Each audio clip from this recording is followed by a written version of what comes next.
हाय, मेरा नाम रॉकी कुमार है और मैं जैसा मैंने क्लास में बोला था कि मैं आपको IUCN के बारे में बताऊंगा। IUCN एक्चुअली में क्या है कि IUCN का मतलब होता है I for international, U for union और सी से कंजर्वेशन और एन से नेचर। इसका मतलब पूरा मतलब होता है कि international union for conservation of nature. International union for conservation of nature, इसका मतलब है कि एक अंतर्राष्ट्रीय संगठन है जो नेचर को कंजर्व करने की बात करता है, नेचर को रक्षा करने के बारे में बात करता है, नेचर को सुरक्षा देने के बारे में बात करता है। ये जो है UN से संबंधित नहीं है, ये संयुक्त राष्ट्र संघ से संबंधित नहीं है। अगर कहीं सवाल में आए कि क्या IUCN UN से संबंधित है क्या, ऐसे हम जानते हैं कि जितने सारे मोस्टली जो संस्था होते हैं जो UN से संबंधित होते हैं उनके नाम के आगे UN लगा होता है, जैसे यूनेस्को, यूनिसेफ, जैसे UNDP, ये सभी UN के अंग है क्योंकि इसके नाम के आगे UN लगा हुआ है। तो इसकी स्थापना हुई थी 5 अक्टूबर 1948 को। किसकी? IUCN की 5 अक्टूबर 1948 को फ्रांस में हुआ था, पेरिस में। और इसका जो हेड क्वार्टर है, जो मुख्यालय है, वह है जेनेवा। वो कहाँ है? जेनेवा। जेनेवा एक्चुअली स्विट्जरलैंड में पड़ता है। भारत इसका सदस्य है कि नहीं है? हाँ, भारत इसका सदस्य है। 1969 में भारत इसका सदस्य बना और 2007 में दिल्ली में इसका एक ऑफिस बना है। किसका? IUCN का।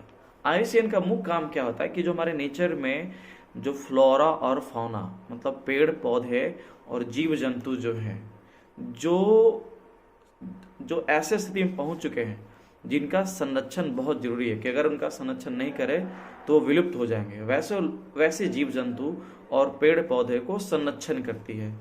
ठीक है, तो ये जो है कि संरक्षण करने के उद्देश्य से ही पेड़ पौधे और जीव जंतुओं को संरक्षण करने के उद्देश्य से जो है कि एक तरह का एक लिस्ट जारी करती है, एक बुक जारी करती है। उस बुक का नाम है रेड डाटा बुक या रेड लिस्ट जारी करती है। ठीक है, और इसके अंतर्गत कुल 9 श्रेणियां हैं। इसके अंतर्गत कुल कितनी श्रेणियां हैं? 9 श्रेणियां हैं। और ये जो 9 श्रेणी हैं उनकी संख्या के आधार पे कि किस तरह से गिरावट हो रही है उसके आधार पे बनाया गया है, और उनके भौगोलिक क्षेत्र की स्थिति के आधार पे कि वो कहाँ पे रह रहे हैं उसके आधार पे ये 9 लिस्ट बनाया गया है। किस बुक में? रेड डाटा बुक में। कौन जारी करता है? IUCN। स्थापना कब हुआ? 5 अक्टूबर 1948। भारत इसका सदस्य है 1969 से। तो इसमें पहला है विलुप्त। पहला जो लिस्ट है, जो पहला रेड डाटा बुक में जो 9 लिस्ट है उसमें पहला लिस्ट है, उसका नाम है विलुप्त। इंग्लिश में इंस्टिंक्ट, या शॉर्ट में वहां पे EX लिखा होगा, EX। इसमें कहा जाता है कि जिस प्रजाति का कोई सदस्य जीवित ना हो, जिस प्रजाति का कोई भी सदस्य जीवित ना हो, विश्व के सभी आवासों में, विश्व का जितना सारा आवास है सभी आवासों में उसकी संख्या एकदम समाप्त हो चुका है, एकदम नहीं है, तो वैसे प्रजाति को हम क्या कहेंगे? विलुप्त कहेंगे। ठीक है। दूसरी है वन से विलुप्त।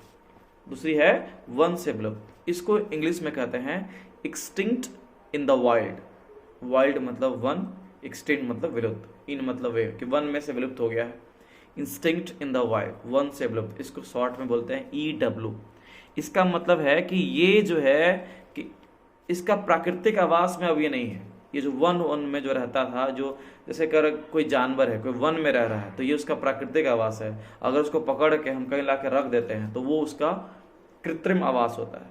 तो वन से विलुप्त वाले में वैसे पेड़ पौधे जीव जंतु जो प्राकृतिक आवास में तो नहीं है, लेकिन हम उसका कृत्रिम तरीके से चिड़ियाघर में या कहीं पे ला के रख दिए हैं, या किसी कृत्रिम जगह पे उसको हम रख दिए। तो 2 हम बता चुके हैं, अब हम तीसरे के बारे में बात करते हैं।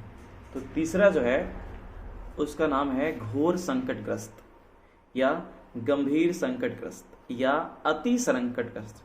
इंग्लिश में क्रिटिकली इंडेंजर्ड, क्रिटिकली इंडेंजर्ड, या शॉर्ट में CR।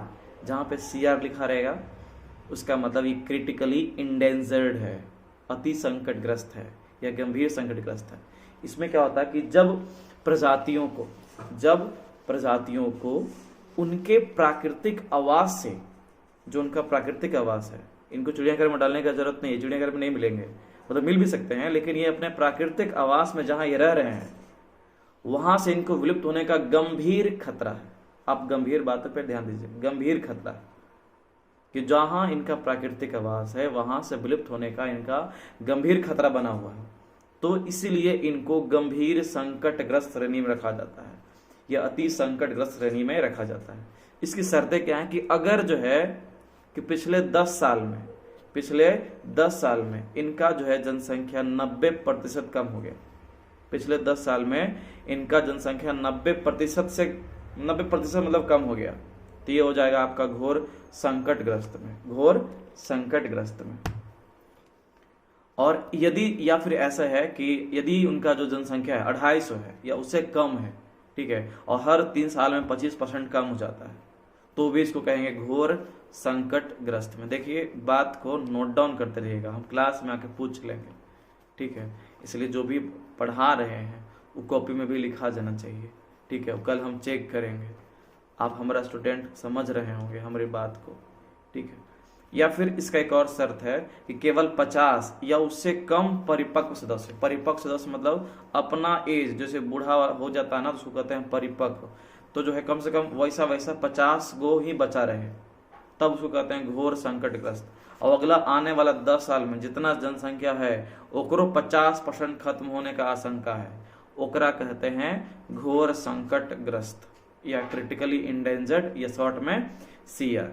चौथा है संकटग्रस्त, सिर्फ संकटग्रस्त, गंभीर नहीं, सिर्फ संकटग्रस्त मतलब उससे थोड़ा कम वाला है, इसको इंग्लिश में सिर्फ इंडेंजर्ड, वो क्रिटिकली था इसलिए संकटकालीन था, गंभीर था वो, ये सिर्फ इंडेंजर्ड है, EN से सूचित करते हैं, EN से। तो ऐसी प्रजाति जिसका वन से विलुप्त होने का उसका था गंभीर संकट, ये सिर्फ विलुप्त होने का खतरा है, गंभीर खतरा नहीं है। ऐसी प्रजाति का वन से विलुप्त होने का खतरा बना हुआ है, वैसे प्रजाति को बोलते हैं संकटग्रस्त प्रजाति, ठीक है। इसका क्या शर्त है कि उसका था 10 साल में जो है 90% कम हो गया। इसका कि अगर कोई प्रजाति है उसका 10 साल में जो है पिछले 10 साल में अगर जो 70% जनसंख्या कम हो गया, 70% जनसंख्या कम हो गया, तो उसको कहते हैं हम संकटग्रस्त। और अगला 5 वर्ष में ये जितना है उसका 20% और चल जाए तो ओकरा कहते हैं हम संकटग्रस्त। 5वां में है सुभेद्य, इंग्लिश में वनरेबल, VU इसको बोलते हैं वनरेबल। तो ये जो उससे भी थोड़ा सा कम है कि वन में संकटग्रस्त हो जाने की संभावना है, विलुप्त होने की संभावना इसमें नहीं है कि संकट अगर ज्यादा ध्यान नहीं दिया जाए तो ये संकटग्रस्त हो जाएंगे, तो इसको कहा जाता है सुभेद्य, कि वनों में संकटग्रस्त हो जाने की संभावना है, उसको कहते हैं सुभेद्य, वनरेबल, इंग्लिश में VULNERABLE या डैश देके शॉर्ट में VU, इसको कहते हैं हम वनरेबल, ठीक है। इसका भी शर्त है कि अगर जो है कि 10 साल में इसका अगर ऐसा कंडीशन है कि अगर पिछला 10 साल में अगर इसका 50% संख्या कम हो, कोई प्रजाति है पिछला 10 साल में उसका जनसंख्या अगर 50% कम हो गया होगा, कितना परसेंट? 50%।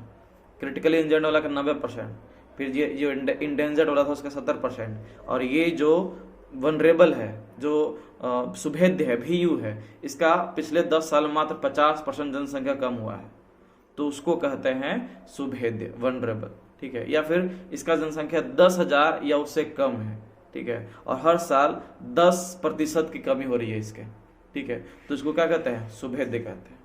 उसके बाद 6ठा नंबर पे है निकट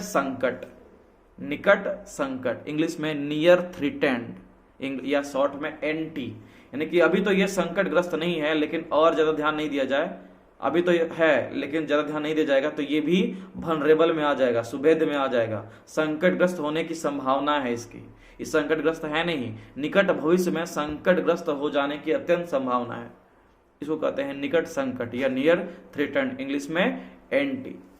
7वां है संकट मुक्त, कि इसको कंजर्व करने की जरूरत नहीं है, ये बहुत ज्यादा संख्या में है, लिस्ट कंसर्न LC, कि बहुत कम खतरा है, ये इसकी संख्या बहुत अधिक है, उसको कहते हैं संकट मुक्त, लिस्ट कंसर्न LC, कि ज्यादा ध्यान देने की जरूरत नहीं, जैसे गली का कुत्ता, उसको ध्यान देने की जरूरत नहीं, वो बहुत है, वो खत्म नहीं हो सकता अभी, ठीक है। फिर तुम्हारा जो है आंकड़ों का अभाव, कि कुछ कुछ ऐसा प्रजाति है, वो कितना आंकड़ा है अभी तक हमको मालूम ही नहीं है। तो अभी मतलब मालूम, कुछ कुछ मालूम है, लेकिन जो संपूर्ण आंकड़ा कि हर राज्य में हर तरह का आंकड़ा नहीं मालूम है, कुछ राज्य मालूम है, कुछ राज्य में नहीं मालूम है।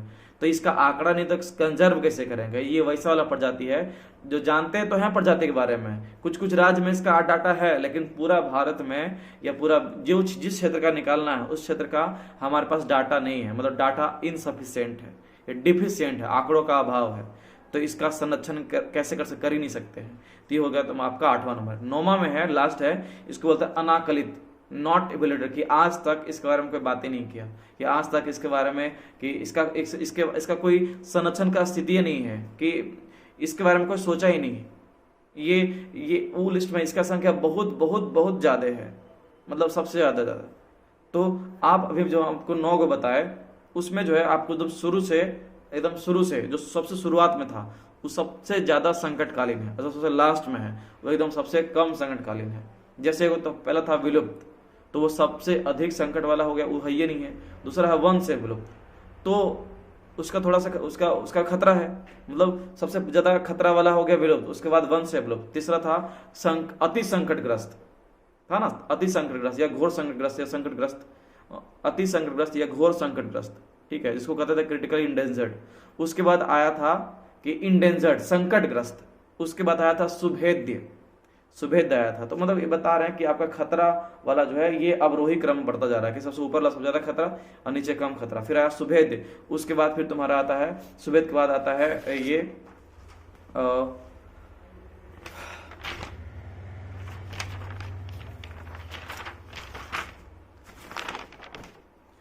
सुभेद्य के बाद आता है निकट संकट, एंटी, ठीक है। उसके बाद आता है लिस्ट कंसर्न, उसके बाद आता है आंकड़ों का अभाव, उसके बाद नॉट इनवैलिडेटेड मतलब अनाकलित। ये सारे 9 हैं, ठीक है।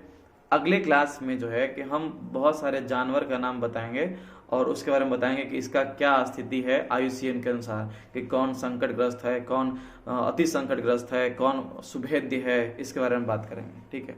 Bye, good night.